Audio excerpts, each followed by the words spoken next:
좌우에 계신 분과 함께 인사하겠습니다. 주 안에서 사랑하고 축복합니다. 네. 축복합니다. 그 성경은 그 드라마다라는 그런 그 책에서 이렇게 나와 있습니다. 기독교의 목적은 성경을 통해서 세상 전체에 대한 한 이야기를 제공하는 것이다. 성경은 우리 세상을 이해하고 그 안에서 하나님의 백성으로 사는데 필요한 기본적인 또 아주 중요한 하나의 이야기를 제공하고 있다는 것입니다. 성경을 하나님의 말씀으로 우리가 고백하는 것과 그것이 우리의 삶 전체에 영향을 미치도록 그 말씀을 읽는 것은 다릅니다. 하나님을 믿지 않는 세상 사람들도요, 성경은 하나님의 어떠한 관한 이야기이고 그런 이제 말씀이다라고 사람들은 알고 있는 사람들도 있어요. 그런데 우리가 그 세상 사람과 다른 이유는 무엇인가 하면은 그 성경을 알 뿐만이 아니라 이 성경 말씀이 우리 삶 전체에 영향을 미치도록 우리가 그 말씀을 듣고 그 말씀에 따라 살아가려고 애쓰려는 그런 순종의 믿음이 있는 것이 세상 사람들과 우리의 다른 점이죠. 그래서 우리는 하나님의 의도적으로 성경 이야기의 형태로 주셨다면 그 성경을 이야기로 대하고 적극적으로 그 이야기가 그저 한 역사의 한 이야기가 아니라 오늘날 우리의 삶에도 영향을 미치는 우리의 그런 삶의 이야기로 받아들여져야 된다는 것입니다. 우리의 삶 속에서 그 성경의 권위와 그 조명의 영향력을 우리가 온전히 경험할 수 있을 때에 우리가 하나님을 높여드리는 진정한 참된 예배자의 모습으로 우리가 살아갈 수 있는 것입니다. 그래서 우리는 우리에게 말하고 있는 이 성경을 어떠한 방식으로 대하고 이해하고 있는가. 오늘 우리가 읽은 그 성경 말씀은요, 사도행전이에요. 이 성경은 총 66권의 그러한 책으로 이렇게 이루어져 있는데요. 보통 우리가 서점에 가서 책을 사거나 그 책을 읽을 때 가장 먼저 여러분 보는 것이 무엇입니까? 무엇을 가장 먼저 보세요? 네. 그 책의 제목을 보기도 하지만 도서관이나 어느 서점에 가서 구매하려고 하면 내가 어떠한 책을 사고 싶으면 소설을 사고 싶으면 문학 장르 쪽에 가거나 그렇죠. 자기 개발서를 또 찾거나 또 직업에 관한 또 아니면 그 전공 서적을 찾기 위해서는 그 분야와 그 장르가 무엇인가를 먼저 우리가 선택을 하는 것처럼 이 성경도요 이야기의 한 형태로 이루어진 주님의 말씀이기 때문에 이러한 다양한 문학적 장르의 특징을 갖고 있습니다. 그래서 우리가 그 책 제목을 보고요, 또 저자가 누구인지, 출판사가 어디인지, 그것을 우리가 보는 게 사실은 기본적인 그런 태도인데, 우리는 성경 말씀을 너무나도 하나님의 그 말씀으로 온전히 받아들여서 그런지는 모르겠지만, 저자가 누구인지, 언제 기록된 것인지, 또 누구에게 향한 이러한 메시지인지 우리가 그러한 부분에 있어서는 우리가 쉽게 그렇게 지나치는 그런 사실 경향이 있거든요. 물론 설교 말씀을 듣는 시간은 강의를 듣는 것처럼 우리가 지식적인 정보를 얻고 공부를 하는 시간은 아닙니다만 하나님의 그 말씀에 대한 기본적인 배경을 우리가 이해할 필요가 있다라는 것이죠. 이를 사도행전 여러분 저자는 누군지 아십니까? 누구예요? 바울. 네. 틀렸습니다. 네. 보통 그렇게들 많이 알고 계시지만 누가가 있습니다. 누가. 사복음서 중에 하나인 누가복음을 기록한 그 누가가요, 데오빌로라는 그런 그 사람에게 그 편지를 이렇게 2개를 쓴 겁니다. 예수님의 그 생애와 주님의 그 일하심에 관해 기록한 누가복음을 기록하여서 그에게 보냈고요. 또 2번째 편지로 오늘 우리가 읽은 말씀은 이 사도행전을 기록해서 편지로 써서 그 사람에게 보냈다라는 것이죠. 그때 당시에 그 누군가가 어떠한 그 저자가 그 수신자를 생각하면서 전한 그 기록의 말씀이지만 오늘날에도 여전히 이 성경 말씀은 하나님께서 우리에게 이야기로 들려주시는 그러나 허구의 그런 이야기가 아니라 있는 그대로의 그 사실 하나님의 그 역사하심의 그 이야기를 우리는 이 말씀의 형태로 오늘 우리가 듣고 있는 것이죠. 예수의 이야기를 들을 때 여러분은 어떻게 들으십니까? 그저 감동하고 감탄사를 연발하며 그냥 기분 좋을 때 은혜 받을 때는 정말 이것이 하나님의 말씀이구나, 그냥 예수님을 내가 잘 본받아야지, 그 정도에 여러분 그쳐서는 안 된다라는 것이죠.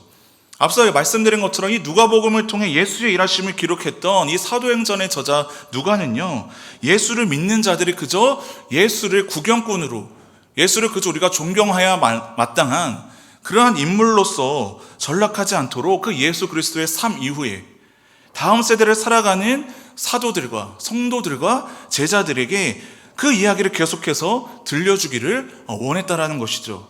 예수의 이야기는요, 예수의 삶에서, 예수의 죽음에서 끝난 것이 아니라 그분을 믿는 사람들의 삶에서 계속해서 이어지고 있는 것입니다.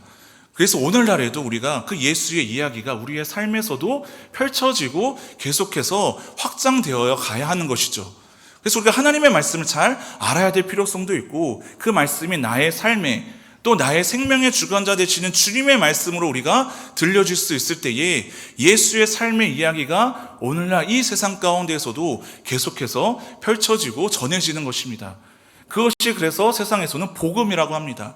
복된 소식, 하나의 그 이야기를 주님께서 우리에게 주셨다라는 것이죠. 오늘 우리가 읽진 않았지만 이 사도행전 3장 말씀에 보면요, 예수님의 제자였던 그 베드로와 그 요한이 기도하러 가기 위해 성전으로 갑니다. 예배당으로 갔다라는 것이죠. 그런데 그 성전 문 앞에 어떤 한 사람을 만나게 돼요. 날 때부터 걷지 못하는 그런 안전뱅이를 그들이 예수의 이름으로 치유하는 기적을 베풀게 됩니다. 그래서 주변 사람들은 그것을 보고 놀라게 돼요. 그래서 그들 앞에, 베드로와 그 요한 앞에 사람들이 이제 모이게 되는 것이죠. 그리고 그런 그들을 향해서 베드로와 요한은요, 담대하게 예수 그리스도의 그 말씀, 그 복음을 전파합니다. 지금 제가 말씀을 전하는 것처럼 성전 앞에서 설교를 했다라는 것이죠. 그래서 그 말씀을 듣고 믿은 남자들이 무려 5,000명이나 되었다고 합니다. 예수의 이름이 사람들에게 이제 퍼지고 높아지게 되었습니다. 이때 당시에 그것을 싫어하는 사람들이 있었어요. 예수님을 십자가에 못 박혀 죽이게 했던 자들. 그들은 바리새인들이었고요, 제사장이었고요, 사두개인들이었고요, 종교 지도자들이었습니다.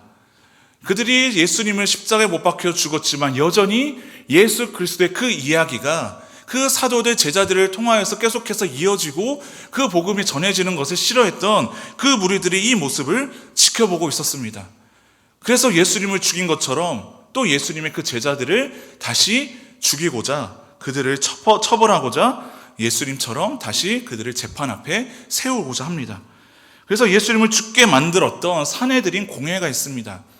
이때 당시에 입법기구이고요, 사법기구였습니다. 오늘날은 우리가 삼권 분립의 그러한 시대에 우리가 살고 있지만 이때 당시에는 자신들이 법을 만드는 거예요. 그리고 그 법을 적용해서 이 사람이 사형에 처할 죄인지 아닌지를 그 자리에서 판단하고 그것을 집행했던 그 기관, 예수님을 죽였던 그 기관이 바로 이 사내들인 공회였습니다. 그래서 이 베드로와 그 사도 요한을 감옥에 갇히고 그 다음날 이제 이들을 신문하고 재판하게 됩니다. 예수님을 똑같이 죽였던 방식처럼 예수님을 전하는 것이, 예수 그리스도의 이름이 높아지는 것이 싫었던 이들은요, 이 예수님의 제자들도 똑같이 죽이고자 한 것이죠. 그래서 오늘 우리가 읽은 말씀 5절에서 7절에 이렇게 나와 있습니다. 그 이제 감옥에 갇히고 그 두 제자들이, 사도들이 이튿날 관리들과 장로들과 서기관들이 예루살렘에 모였는데 대제사장 안나스와 가야바와 요한과 알렉산더와 및 대제사장의 문중이 다 참여하여 사도들을 가운데 세우고 묻되 너희가 무슨 권세와 누구의 이름으로 이 일을 행하였느냐. 그냥 종교 지도자들이라고 하면 될 거를 지금 이렇게 길게 느리는 이유가 뭐냐면요, 이 사람들이 다 예수님을 처형했던 자들이었다라는 것입니다. 대제사장, 관리들, 장로들, 서기관들, 이들이 지금 예수님을 죽인 것처럼 똑같이 이들을 지금 죄를 묻기 위해서 지금 누구의 이름으로 너희들이 이 일을 행하였느냐, 그 사람들을 알고 있었다라는 것이죠. 예수님의 이름으로 그 걷지 못하는 사람을 치료하는 그 모습을 보고 들었던 그 사람들은요, 지금 몰라서 묻는 것이 아니라 그 예수를 처형해서 죽였기 때문에 그 죄목을 다시 한번 이들에게 부과하려고 했던 것이죠. 그때 여러분, 이들이 대답하면 그들도 똑같이 사형과 처형에 당하는 그러한 상황입니다. 그런데 베드로가 여러분 어떻게 이야기를 했을까요? 베드로가 병든 자를 고칠 수 있었던 이유에 대해서 10절 말씀을 이렇게 선포합니다. 같이 우리 한 목소리로 읽어보도록 하겠습니다. 시작. 너희와 모든 이스라엘 백성들은 알라. 너희가 십자가에 못 박고 하나님이 죽은 자 가운데서 살리신 나사렛 예수 그리스도의 이름으로 이 사람이 건강하게 되어 너희 앞에 섰느니라.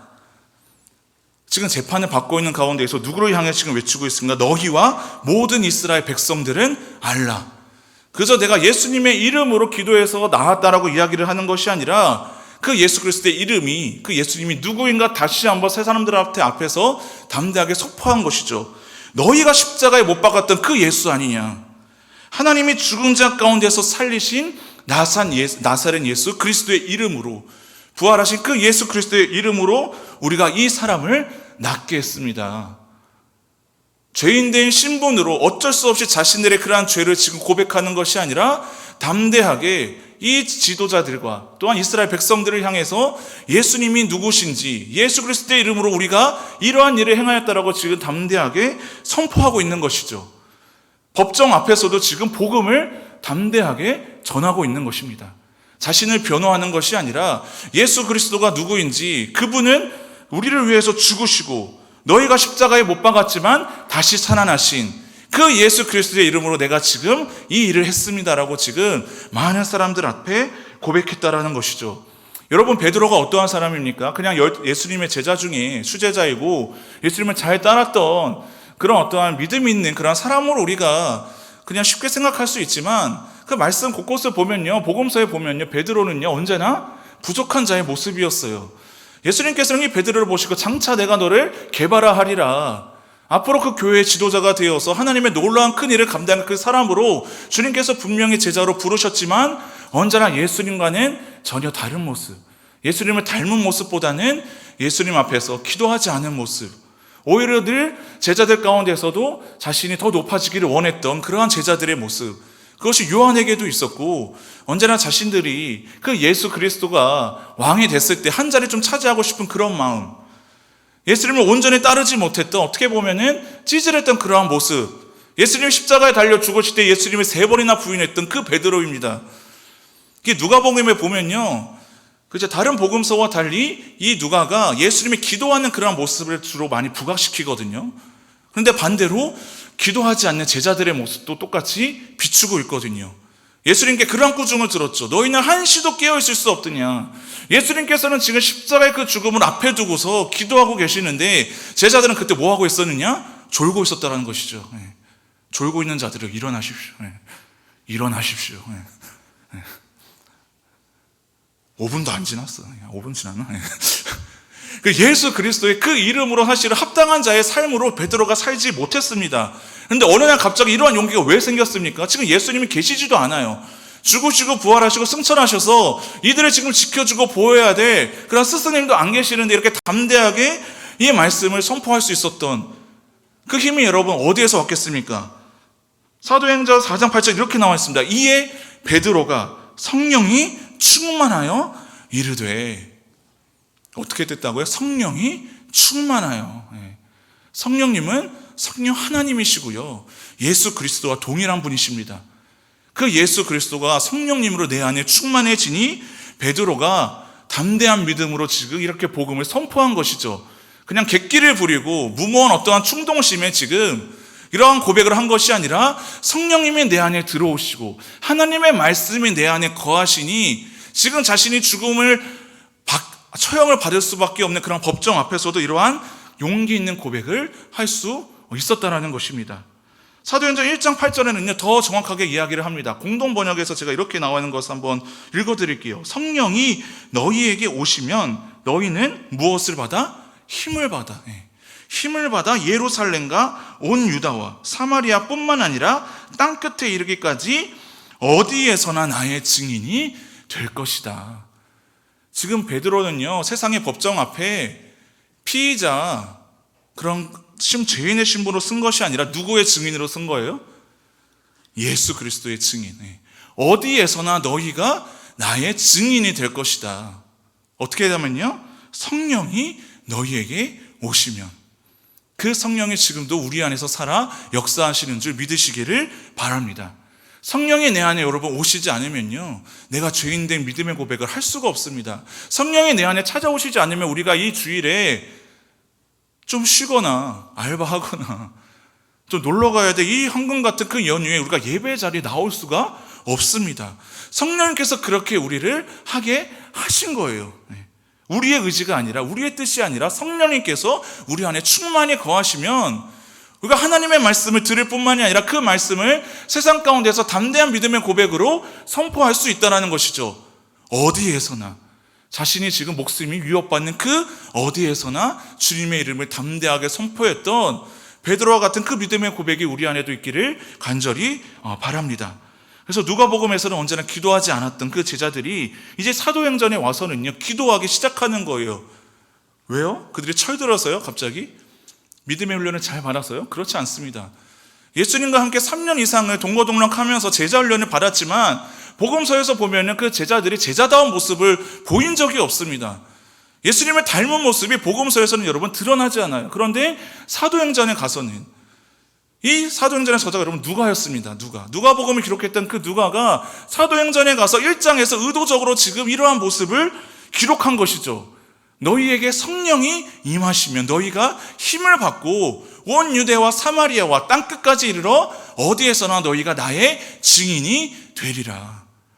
베드로는 지금 성령이 임하셨으니, 성령을 받았기 때문에 지금 예수님을 따랐을 뿐만이 아니라, 그저 예수님을 믿고 잘 예배하고 기도했을 뿐만이 아니라 이 손해와 엄청난 그 목숨의 위험을 감수하고 부활하신 예수님을 증거했다라는 것이죠.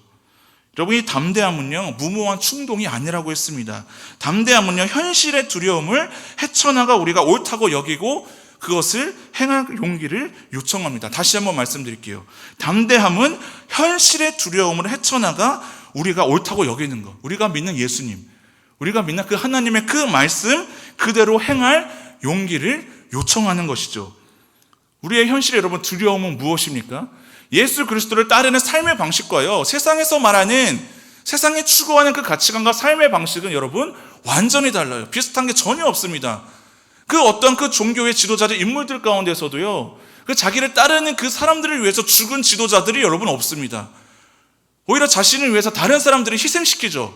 사이비 종교들이나 이단이나 다른 그런 종교의 그런 내용들을 보면요, 그 종교를 믿는 그 따르는 그 무리들을 위해서 죽고 희생한 그런 지도자가 여러분 없습니다.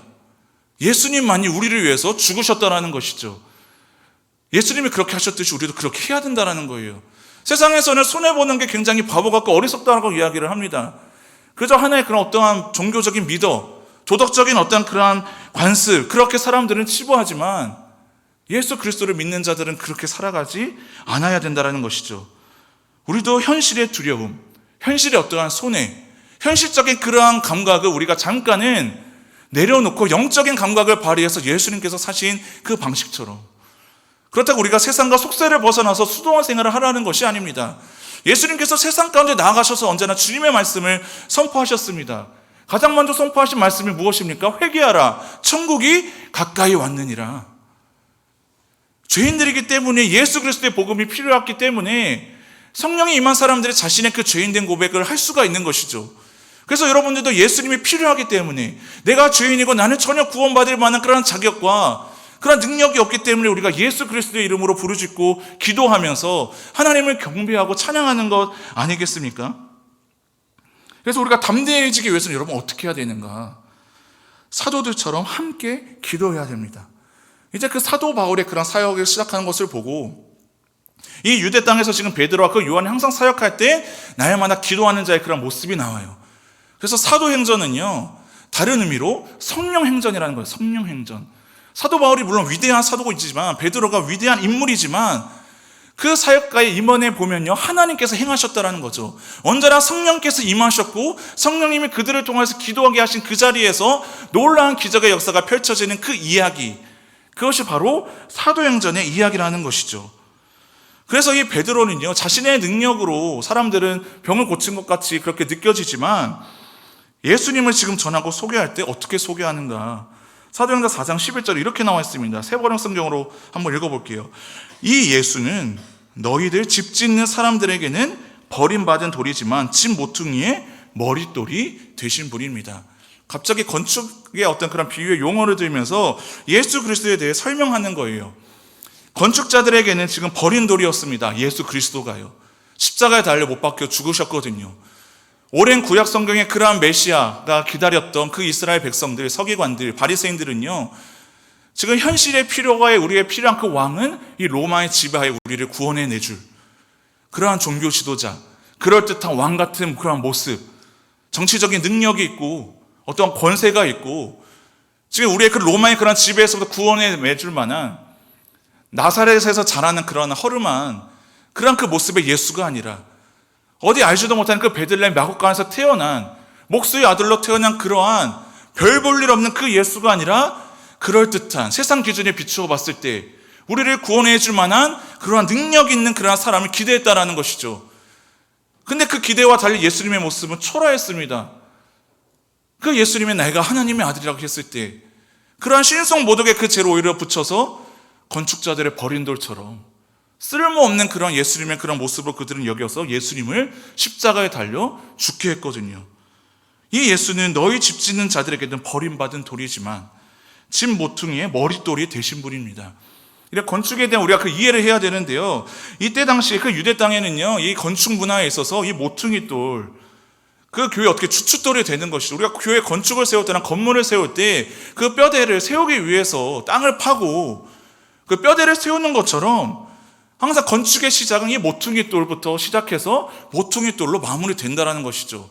건물에 있어서는 건물의 그 지탱, 안전을 유지하게 해주는 그 역할로서 지금 예수님이 그러한 역할을 감당하신다는 거예요. 세상에서는 쓸모없고 필요없는 존재로 여겨져서 그렇게 예수님은 너희가 죽게 했지만 인정받지 못했지만 이 필요없다고 버려진 이 돌이 이 공동체의 이 교회의 모퉁이 돌이 되신 분입니다.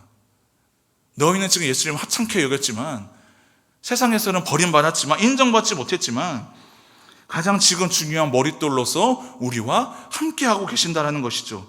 여러분 이 교회 공동체도요 눈에 보이는 건축물이 있지만 예수님께서 함께 하시는 공동체입니다. 예수님의 그 역할은 여러분 무엇이겠습니까? 머리예요. 머리. 우리의 공동체의 머리, 교회의 머리 되시는 분은 예수 그리스도시거든요. 그래서 우리의 공동체의 그 삶에서 예수님의 모퉁이 돌이 되신다는 것은 이 공동체의 주인이 누구시다라는 거예요? 예수님이시다라는 거예요. 그런데 뒷방 늙은이처럼 우리의 눈에 안 보이게 막연하게 앉아 계시는 분이 아니라 머리는 여러분 온 몸을 건강을 유지하게 됩니다. 뇌에서 기능을 발휘하고 명령을 내려야 손과 발이 움직이고 우리의 몸의 건강이 유지되는 것처럼 이 교회와 우리의 공동체, 우리의 삶의 머리 되시는 그 예수 그리스도, 그 예수님이 바로 우리의 모퉁이 돌이 되으셨다는 것이죠. 여러분 우리의 삶의 주인을 지금 예수 그리스도로 지금 모셔두고 계십니까? 이 공동체의 진정한 주인과 머리 되시는 그 예수 그리스도를 우리가 바라보면서 그분을 우리가 믿음으로 지금 살아가고 있습니까? 기독교 공동체 속으로 함께 가지고 들어올 인간들의 각각의 이상이 있다는 거예요. 우리의 공동체가 이러한 모습이었으면 좋겠습니다. 우리의 가정은, 우리의 직장은, 나의 삶은 이러한 모습이었으면 좋겠습니다. 그런데 그것이 결국에는 방해가 된다는 거예요. 무슨 말인가 하면은 공동체에 대해서 어떠한 소망이나 이상을 가지지 말라는 것이 아니라 참된 공동체는 그냥 예수님이 함께 하시는 그 공동체로서 이 엘로힘 청년부 공동체가 이래서 좋아서, 이래서 건강해서, 이래서 하나님이 기뻐하신 그것이 아니라 예수 그리스도 그 한 분만으로 이 공동체가 나는 너무나도 좋습니다. 그게 바로 하나님께서 기뻐하시는 공동체의 참된 모습이라는 것이죠. 공동체가 이렇게 해서 의회가 좋은 것이 아니라 양우영 목사가 셀리더가 이래서 의회 공동체가 좋은 게 아니라 그저 하나님을 같이 함께 믿는 예수님을 우리의 주인으로 모시는, 우리는 하나라고 했잖아요. 머리는 예수 그리스도시고 우리는 하나의 지체로서, 그래서 공동체거든요. 그 공동체 함께 있는 것만으로 우리는 너무나도 좋습니다. 그런 믿음의 고백이 우리가 나와야 된다는 것이죠. 아무리 인간적인 이상적인 가치관이 이 공동체를 향해서 오히려 부여되면 될수록요 그 공동체를 파괴할 수 있다는 것이죠. 아니 왜 우리 공동체는 왜 또 기도를 길게 안 합니까? 왜 우리 공동체는 왜 이렇게 부족합니까? 왜 우리 공동체는 왜 이렇게 예배 시간이, 설교 시간이 짧습니까? 그런 일은 안 들어봤어요. 왜 이렇게 깁니까? 이렇게 요즘에 많이 좀 줄이려고 노력하고 있어요. 왜 우리 공동체는 이게 조금 부족합니까? 그런 말이 나올 수 있다는 것이죠. 그게 단순한 불만이 아니라 그 사람의 소망에 투영된 거예요. 공동체는 이래야 되는 것 아닙니까? 그런데 그러한 어떤 기도 이전에 이미 성령이 임하시면 이미 공동체 여러분 기초를 놓으신 분이 누구십니까? 예수 그리스도시라는 것이죠. 다른 사람들과의 공동생활을 영위하기 훨씬 전에 예수 그리스도 안에서 우리는 이미 한 몸이 된 것이죠. 우리가 하나 되기 위해 여러분 힘쓴다? 쉽지 않습니다. 생각이 다르고요. 살아온 배경이 다른데요. 지난주에도 제가 잠깐 이야기를 했지만 그 선교팀도요, 뭐 3개월 뭐 길면 시간 준비하고 기도로 준비하고 하지만 다 달라요. 그런 증언들을 하는 거야. 저 청년이 저런 줄 몰랐다. 뭐 별일은 없었거든요. 근데 이제 잠깐 교회에서 만났을 때와 달리 또 4박 5일의 시간을 동거동록하면서 만나게 됐을 때 생각이 다 다르겠죠. 그때 우리가 그 마음을 모을 수 있었던 이유는 무엇입니까? 그 낯선 땅에서 우리가 불안에 떨지 않고 담대함으로 그렇게 사역을 즐겁게 감당할 수 있었던 이유는 예수 그리스도가 머리 되신다라는 것을 우리가 영적으로 더욱더 민감하게 깨닫고 그 사역 가운데 날마다 기도했기 때문에. 근데 그게 오늘날 우리의 일상의 생활에서는 잘 되지 않는다라는 거예요. 수련회를 위해서는 끊임없이 같이 함께 기도하고 기도하는 마음으로 참여하니까 은혜가 쏟아지죠. 주일 예배는 왜 그런 줄 아세요? 그러한 은혜와 소망의 기대를 가지고 이 자리에 나오지 않기 때문에, 성령이 임하시지 않으니까. 성령이 비껴가 있는 자리에서 여러분 예배 가운데서는 은혜가 임하지 않습니다. 아무리 뛰어난 그 찬양이 울려 퍼지더라도요, 아무리 좋은 설교 말씀이 들려지더라도요, 내가 성령이 임하시지 않으면은 이 사도 바울과 같은, 사도 베드로와 같은, 요한과 같은 그러한 용기가 생기지 않는다라는 것이죠. 골로새서 3장 17절 말씀이 이렇게 나와 있습니다. 개인적으로는 제가 새 뽑은 말씀이거든요. 제가 함께 읽어드릴게요. 또 무엇을 하든지 말에나 일에나 다 주 예수의 이름으로 하고 그를 힘입어 하나님 아버지께 감사하라. 이 말씀은 뭐 청년들한테 보여주니까 그러더라고. 아, 목사님한테 필요한 말씀이네요. 예. 그럼 너한테는 안 필요하니? 예. 예. 물론 이제 이렇게 제가 이렇게 꼬여 있는 게 아니라, 그렇죠. 그만큼 목회자의 그런 영적인 어떤 그 지도자로서 자리로서 이게 중요하다는 걸 알고 있다는 거죠. 모든 일에 다 주 예수의 이름으로 하고 성령의 임하시면 여러분 힘을 힘입어 우리가 하나님 아버지께 감사의 고백으로 나아가서 주의 일을 감당하는 것처럼 복음을 전하는 자의 그 삶으로 우리가 살아갈 수 있다는 것이죠. 그 앞절 말씀 저 한번 읽어봤어요. 골로새 3장 이렇게 나와 있더라고요. 그리스도의 말씀이 너희 속에 풍성히 거하여 모든 지혜로 피차 가르치며 권면하고 시와 찬송과 신령한 노래를 부르며 감사하는 마음으로 하나님을 찬양하고, 주 예수의 이름으로 하기 전에 그리스도의 말씀이 너희 속에 풍성히 거할 때, 이 예배를 통해서 하나님을 높여드리고 찬양하며 감사하는 마음으로 나아갈 때에 우리가 예수 그리스도의 그 이름으로 모든 일에나 말에나 주 예수의 이름으로 힘입어 할 수 있다라는 것입니다. 그래서 우리는 말씀을 날마다 풍성히 들어야 되는 거예요. 말씀으로 충만해져야 되는 거예요. 성령으로 충만해져야 되는 거예요. 그런 사람들이 예수 그리스도의 이름을 높여드리는 주님께 영광스러운 그러한 삶을 살 수 있다라는 것이죠. 지금 이 사도 베드로가 이렇게 고백을 했습니다. 법정 앞에서요. 우리는 나사렛 예수 그리스도의 이름으로 이 병든 자를 고쳤습니다. 그래서 어떻게 됐을까요? 이들이 그 자리에서 처형을 받았을까요? 그렇지 않습니다. 사도행전 4장 13절 14절 말씀인데요.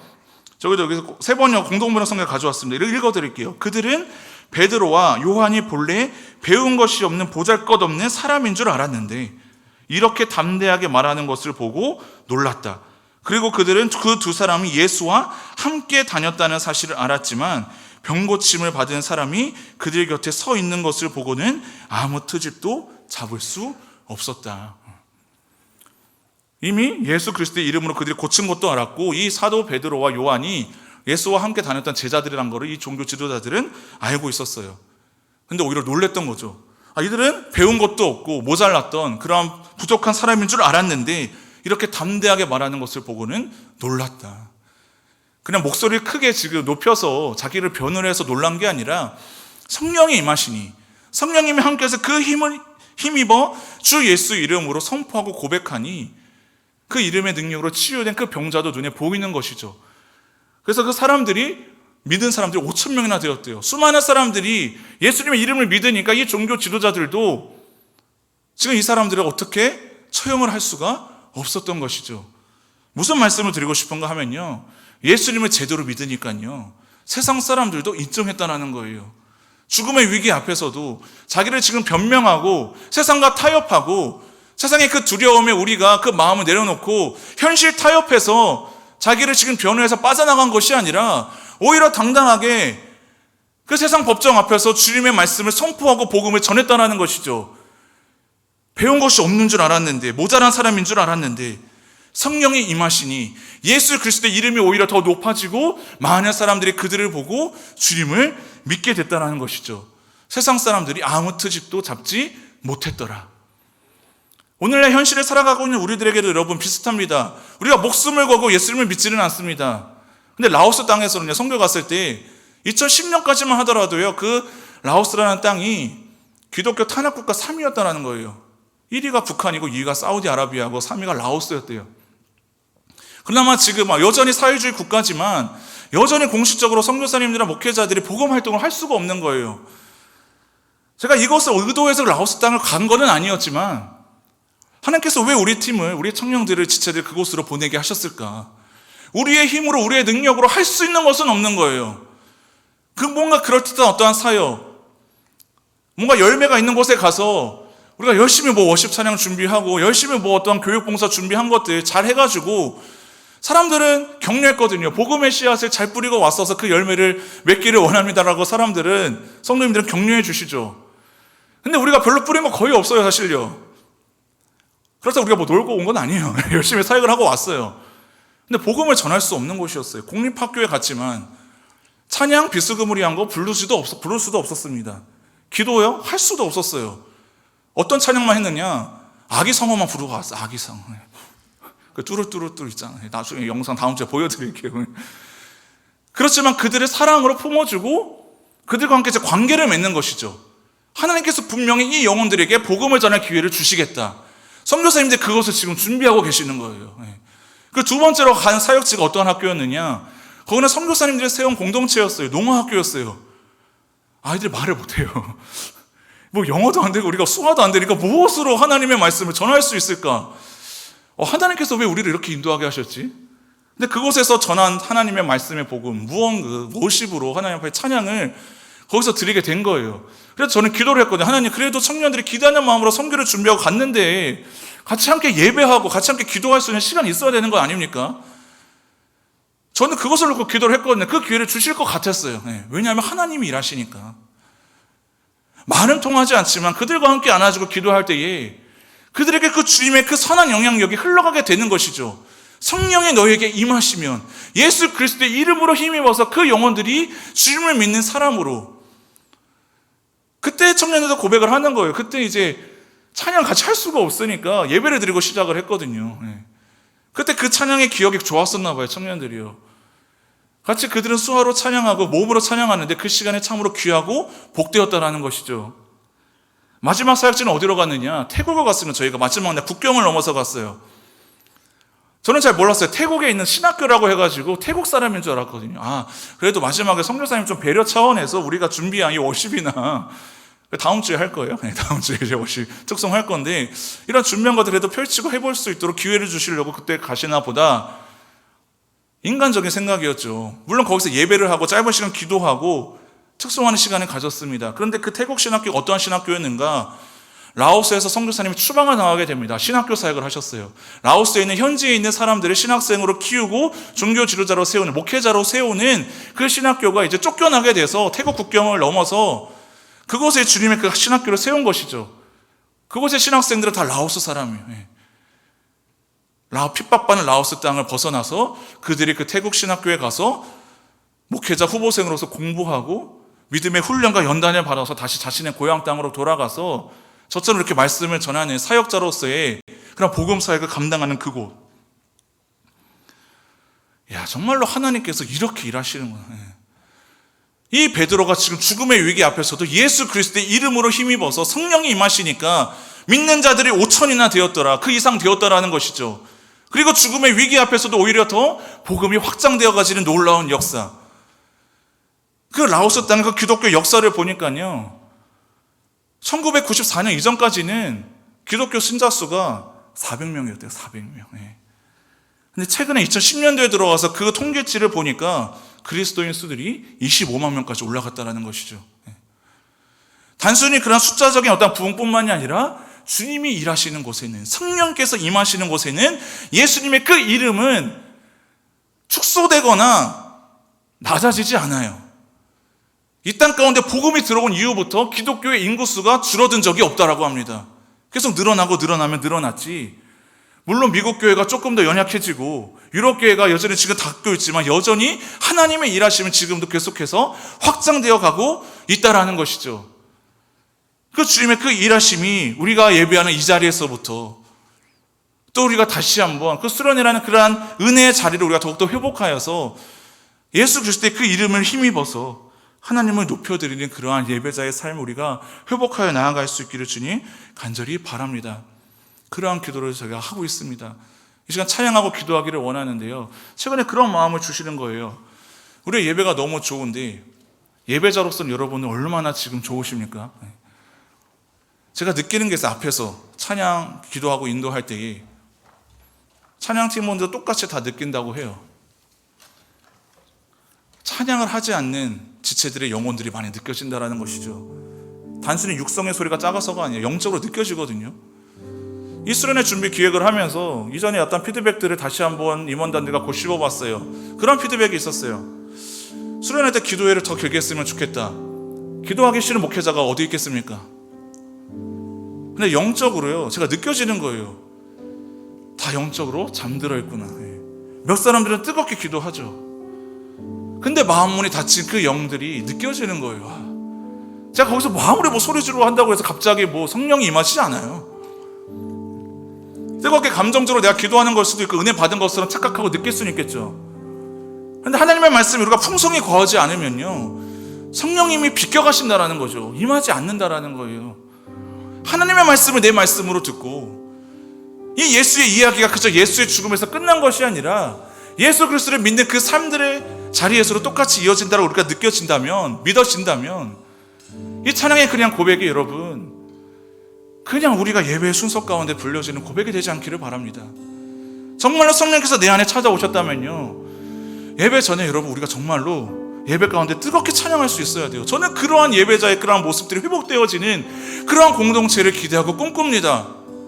그런데 제가 이 꿈꾸는 것도 공동체를 향한 어떠한 평가가 실망이 될 수가 있는 것 같이 두려운 거예요.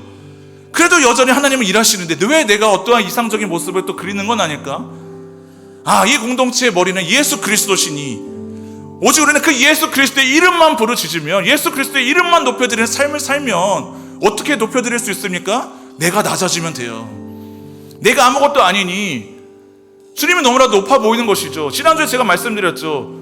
세리의 기도, 주님을 바라봤을 때 다만 가슴을 치고 이렇게 고백했다는 것이죠. 주여 나를 불쌍히 여기소서, 나는 죄인입니다.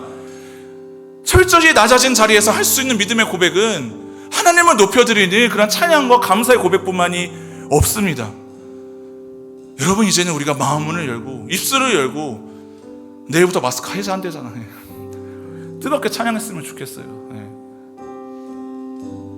오랫동안 이 마스크에 쓰여서 힘들대요. 싱어들도 힘들다고 이렇게 얘기했는데 감사한 일이죠. 근데 여전히 두려움은 있죠. 현실의 두려움. 근데 그곳에서 우리가 좌절하거나 낙심하는 것이 아니라 이제는 정말로 성령이 너희에게 임하시면 예수 그리스도의 그 이름으로 하나님의 그 말씀을 선포했을 때에 사도행전의 그 역사를 보면 그 수많은 주님의 백성들이 돌아오는 그 믿음의 역사가 이 공동체 안에서도 일어날 수 있기를 간절히 바랍니다. 함께 찬양하고 기도하시겠습니다.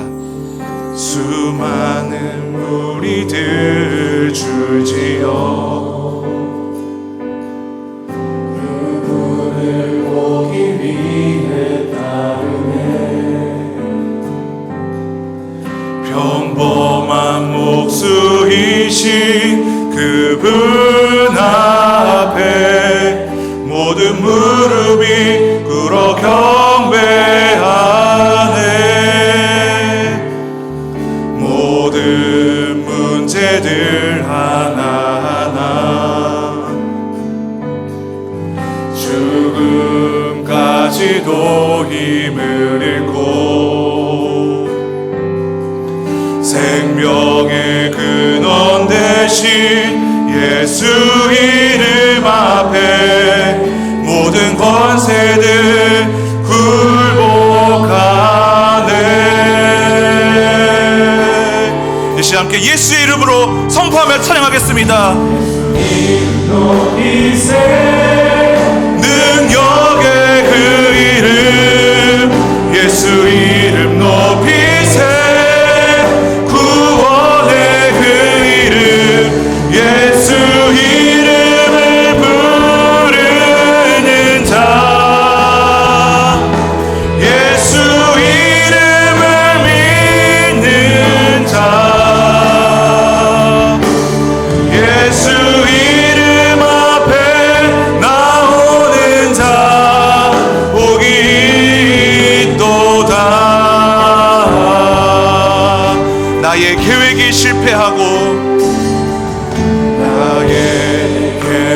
삶이 실패하고 나의 소망이 끊어질 때 나의 소망이 끊어질 때 삶의 주관자 되신 그분 앞에 나의 무릎을 꿇어 경배하네. 나의 삶을 그분께 맡길 때 비로소 나의 마음 평안해. 구원의 반석 되신 예수, 그분 이름 앞에 오늘의 주님만을 찬양하게 하여 주시옵소서. 다시 함께 두 손 들고